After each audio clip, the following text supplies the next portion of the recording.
বিসমিল্লাহির রহমানির রহিম। অত্যন্ত আনন্দের সাথে জানাচ্ছি যে খুব শীঘ্রই আমাদের মাঠে আবার ক্রিকেট ফিরছে। এটি হচ্ছে সৈয়দপুর রেলওয়ে মাঠে সৈয়দপুর প্রিমিয়ার লিগ নামে যেটি ক্রিকেট আয়োজন চলছে। এটি খুব আনন্দের খবর, কারণ আপনারা জানেন যে ক্রিকেটের একটি স্বর্গভূমি হচ্ছে আমাদের সৈয়দপুর। আমাদের সৈয়দপুরের বেশিরভাগ ক্রিকেটার ক্লাস এ বি বা বিভিন্ন ক্যাটাগরিতে ঢাকায় কিন্তু সবচেয়ে বেশি কিন্তু আমাদের সৈয়দপুরের ক্রিকেটাররা খেলে থাকেন।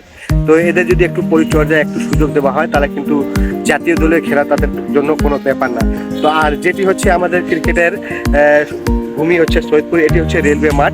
তো আমাদের এদিকে আরও কয়েকটি মাঠ রয়েছে, কিন্তু এই সৈয়দপুর রেলওয়ে মাঠ এতটাই গুরুত্বপূর্ণ যে এটি হচ্ছে শহরের টার্নিং পয়েন্টে, কারণ এর পাশে রয়েছে আপনার মূল বাজার, যেখানে শত শত ব্যবসায়ী রয়েছেন, পাশে স্কুল রয়েছে, পাশে মহল্লা রয়েছে। তো এই জায়গায় খেলা হলে হবে কি দর্শক পরিপূর্ণ হবে। যেহেতু আপনারা জানেন যে আমাদের আরেকটি স্টেডিয়াম রয়েছে, সেটি হচ্ছে সৈয়দপুর স্টেডিয়াম কুন্দলের দিকে। তো ওটা হয়ে যায় আউটসাইড, তো সেদিকে কিন্তু দর্শক তেমন যায় না, দর্শক খরা চলে। তো মানে ক্রিকেটের জন্য বা ফুটবল হোক ক্রিকেট হোক যে কোনো খেলার জন্য আমাদের ক্রিকেটের জন্য হচ্ছে সৈয়দপুর রেলওয়ে মাঠ হচ্ছে সবচেয়ে বেস্ট। তো কিছুদিনের মধ্যে আমরা এখানে একটা জমজমাট ক্রিকেট খেলা দেখতে পাবো। আপনারা জানেন যে এই মাঠে সৈয়দপুর বনাম পাকিস্তানের একটি খেলাও হয়েছিল, যেখানে দর্শক ছিল হাজার হাজার দর্শক।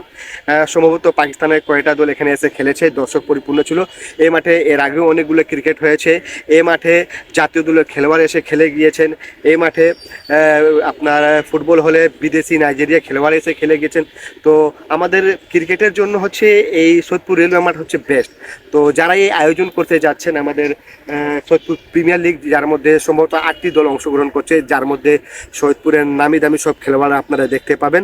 তো যারা এই আয়োজন করছেন তাদের জন্য শুভকামনা, খুব ধন্যবাদ জানাই আপনাদেরকে যে আপনারা একটি মানে আমাদের যুবক শ্রেণীর তরুণ শ্রেণীর যে একটা মোবাইল আসক্তির দিকে চলে যাচ্ছিল তাদেরকে আবার ক্রিকেটের দিকে আপনারা নিয়ে আসতেছেন। এজন্য অবশ্যই আপনারা ধন্যবাদ পাওয়ার যোগ্য।